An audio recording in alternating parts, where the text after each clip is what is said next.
that's a solo, guitar solo from a Rick Derringer song called Don't Ever Say Goodbye, which appeared first of all on this album called Spring Fever, came out about 1974-75. I didn't actually own this one, which is strange because the album before it, All American Boy, is one of my favourite albums of all time.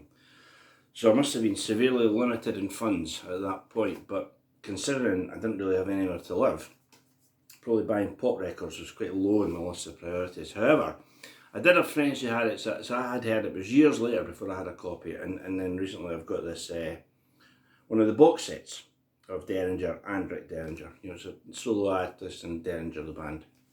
And there it is. It's, you know, a great album it is too.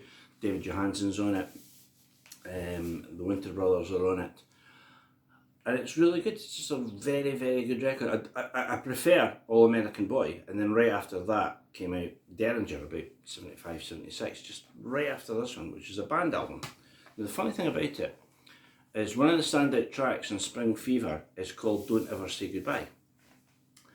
And the interesting thing about Don't Ever Say Goodbye is 7 years later, it's on that album.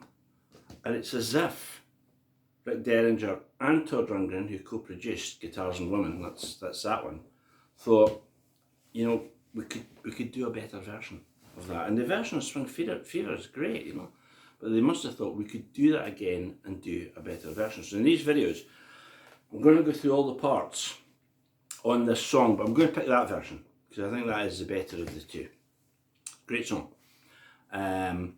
Now, considering that that is one of my favourite songs on that album, I mean, I love Something Warm, I love Desires of the Heart, I love Guitars and Women, you know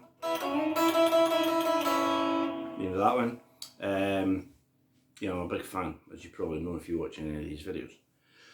But it's now 5 to 12, 5 to midday, and probably it was only 11 o'clock this morning that I started trying to figure out all the parts.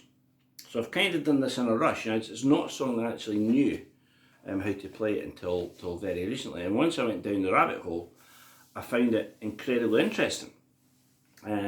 Because on the surface of it, it sounds like a power ballad, you know, using fairly conventional power ballad songs. And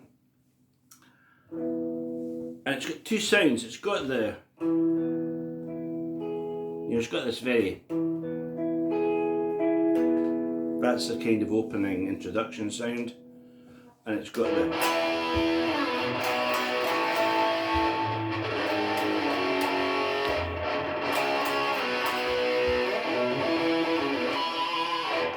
so that's the two sounds that are in use on it. I was going to use Boss Super Overdrive for Rick's solo, because his solo sound on this is really sizzly. I'm guessing he used that on it, which is what looks like a sort of translucent lime green B-Series Mockingbird. I would say it's one of the most desirable guitars I've ever seen in my life.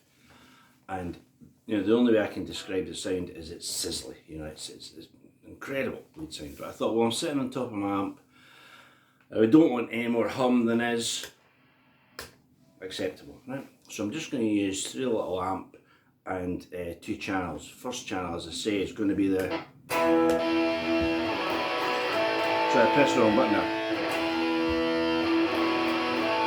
You can hear that sounds fairly generic as we're starting.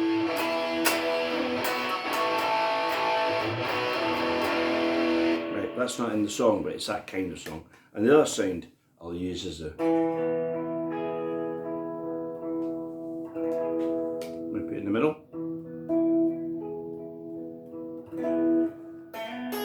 You know, for that kind of sound. So we'll get back to it in a minute, and I'll go through all the parts, as far as I know, on Don't Ever Say Goodbye by Rick Derringer.